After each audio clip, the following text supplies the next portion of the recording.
Back to RKNX. അപ്പൊ Onam exam ഒക്കെ അടുത്തെത്താനായിട്ടുണ്ട് അല്ലെ? ഓഗസ്റ്റ് മാസത്തിലാണ് നമ്മുടെ ഓണം എക്സാം വരുന്നത്. അപ്പൊ നിങ്ങളൊക്കെ പ്രിപ്പയർ ആവേണ്ട സമയം തുടങ്ങി കഴിഞ്ഞിട്ടുണ്ട്. എങ്ങനെയൊക്കെയാണ് ഓരോ ചാപ്റ്ററുകളെയും ഓണം എക്സാമിന് വേണ്ടി ഫോക്കസ് ചെയ്ത് പഠിക്കേണ്ടത്? അപ്പൊ ഒരു ചാപ്റ്ററിൽ ഏതൊക്കെ രീതിക്ക് പഠിക്കണം എന്ന രീതിയാണ് ഞാൻ ഇവിടെ പറയുന്നത്. ഓക്കെ, അപ്പൊ നമ്മുടെ വീഡിയോ ആദ്യമായിട്ട് കാണുന്ന കുട്ടികളാണെങ്കിൽ മാക്സിമം വീഡിയോ ലൈക്ക് ചെയ്യുക, ഷെയർ ചെയ്ത് കൊടുക്കുക, ചാനൽ ഒന്ന് സബ്സ്ക്രൈബ് ചെയ്യുക. ഓക്കെ, നമുക്ക് പോവാം. നമ്മുടെ ചാപ്റ്റർ ആദ്യത്തേത് ഖിടക്കി ആയിരുന്നു അല്ലെ? അപ്പൊ ഖിടക്കി എന്ന ചാപ്റ്റർ നിങ്ങൾ മനസ്സിലാക്കിയിട്ടുണ്ട് മലയാളത്തില്, പക്ഷേ അതിനെ ഹിന്ദിയിൽ കൂടെ മനസ്സിലാക്കി വെക്കണം. കാരണം എന്താണ്? അതിലെ ഓരോ ടേമും അതുപോലെ തന്നെ ഓരോരോ സ്ഥലത്തിന്റെ പേര്, ആളുകളുടെ പേര് ഒക്കെ ഇമ്പോർട്ടന്റ് ആണ്. നമുക്ക് ഇങ്ങനെ മനസ്സിലാക്കാം. ഖിടക്കി എന്നത് അഞ്ജു ഖർബന്ദ എഴുതിയിട്ടുള്ള ഒരു ലഘു കഥയാണ് അല്ലെ? അത് നിങ്ങൾ നോക്കി വെക്കണം. ഇനി ആ കഥയൊന്ന് ഹിന്ദിയിൽ നമുക്ക് പറഞ്ഞു നോക്കാം. होशियारपुर से एक शादी का निमंत्रण पत्र आने पर उस शादी में भाग लेने के लिए कथानायक अपनी पत्नी और बच्चों के साथ रेलगाड़ी में यात्रा कर रहा था. അതായത് ഇവിടെ ഹോഷിയാർപൂരിൽ നിന്നും, സ്ഥലം എവിടെയാണ്? ഹോഷിയാർപൂർ അല്ലെ? ഹോഷിയാർപൂരിൽ നിന്നും ഒരു കല്യാണത്തിന്റെ ഇൻവിറ്റേഷൻ കിട്ടിയതിന്റെ ഭാഗമായിട്ട് ആ കല്യാണത്തിന് പോകാൻ വേണ്ടി കഥാനായകനും ഭാര്യയും കുട്ടികളും കൂടെ റെയിൽഗാഡി അല്ലെ, ട്രെയിനിലാണ് ഇവിടെ പോകുന്നത്, യാത്ര പോവുകയാണ്. വേ സദാ AC കോച്ച് മേ യാത്ര കർണേ വാലേ ഥേ. എപ്പോഴും അവരെന്താണ്? AC കോച്ചിലാണ് യാത്രകൾ ചെയ്യാറുള്ളത്. Is bar general coach may യാത്ര കാ ആനന്ദ് ലേനെ കാ നിശ്ചയ കിയ.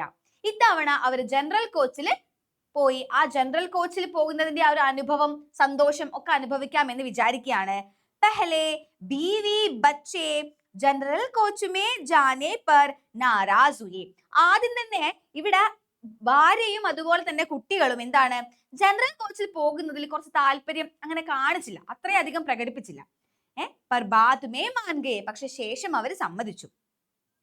एक लोग अपने अपने सीट पर बैठने के बाद ഓരോ ആളുകളും തന്റെ സീറ്റിൽ ഇരുന്നതിന് ശേഷം പതി ഓർ പത്നി ബാതോं में लीन हो गई. ഭാര്യയും ഭർത്താവും സംസാരത്തിൽ മുഴുകി. അപ്പൊ ഇവിടെ ഈ സംസാരത്തിൽ മുഴുകി എന്നതിന് ഉദ്ദേശിച്ചത് ബാതോं में लीन हो गई എന്നാണ് അല്ലെ? ടെക്സ്റ്റ് ബുക്കിൽ എന്താണ്?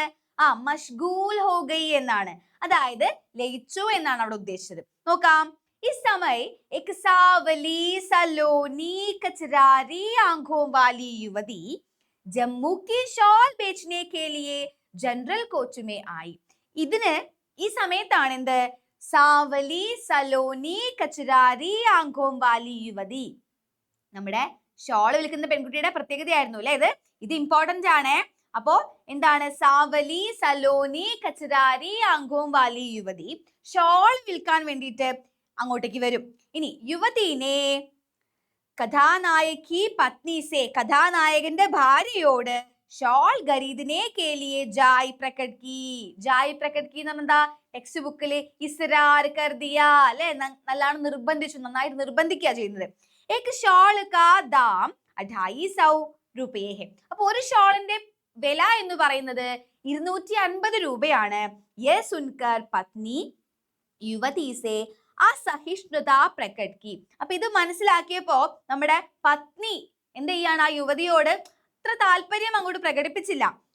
മോൾത്തോൽ കെ ദർ പത്നി ने एक पीस शॉल को 150 രൂപയെ മാൻകർ രംഗ് ബിരംഗി പാൻ ഷോൾ ഖരീദി. അങ്ങനെ തോൽമോൽ കർണേക്കെ ബാത്, ഒരുപാട് അങ്ങോട്ടും ഇങ്ങോട്ടും ഒരുപാട് വാദിച്ചതിന് ശേഷം എന്താ തോൽമോൽ കർണ എന്ന വാക്കിന്റെ അർത്ഥം എന്താണെന്നറിയോ? അതെ, നമ്മൾ ഇങ്ങനെ ബാർഗെയിൻ ചെയ്യില്ലേ, അതിനെയാണ് പറയാം. ഓക്കെ, അങ്ങോട്ടും ഇങ്ങോട്ടും ഒരുപാട് ബാർഗെയിൻ ചെയ്തതിന് ശേഷം ഓരോ പീസിന്, ഒരു പീസിന് 150 രൂപ വെച്ചിട്ട് എത്ര ഷോൾ എടുത്തു? 5 ഷോൾ എടുത്തു. രംഗ് ബിരംഗി പാൻ ഷോൾ ഖരീദി അല്ലെ? Come Dham may pan shawl Milne പർ ഭി രാസ്തേ ഭർ പത്നി കി ചിന്ത യഹി ഥി. പക്ഷേ വളരെ കുറഞ്ഞ പൈസയ്ക്കും, ദാം എന്ന് പറഞ്ഞ വാക്കിന്റെ അർത്ഥം ശ്രദ്ധിക്കണം, എന്താണ്? വില.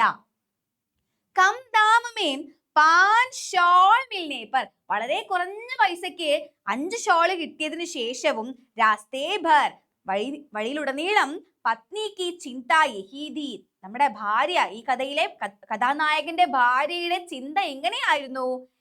വോ एक बार में 150 में मान गई, कहते कि थोड़ा തോൽമോൽ ഓർ കർണ ചാഹിയെ, കുറച്ചുകൂടെ ഒന്ന് നിർബന്ധിക്കാമായിരുന്നു അല്ലെ, ബാർഗെയിൻ ചെയ്യാമായിരുന്നു എന്ന് പറയാണ്, വില പേശാമായിരുന്നു എന്ന് പറയാണ്.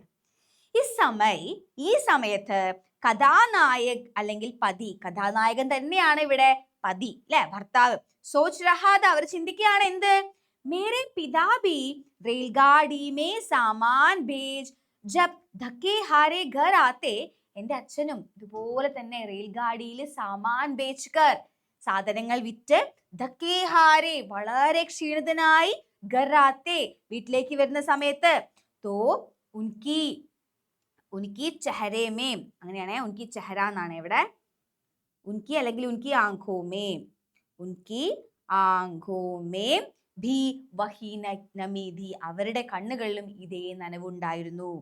നമി എന്ന വാക്കിന്റെ അർത്ഥം എന്താണ്, നനവ്.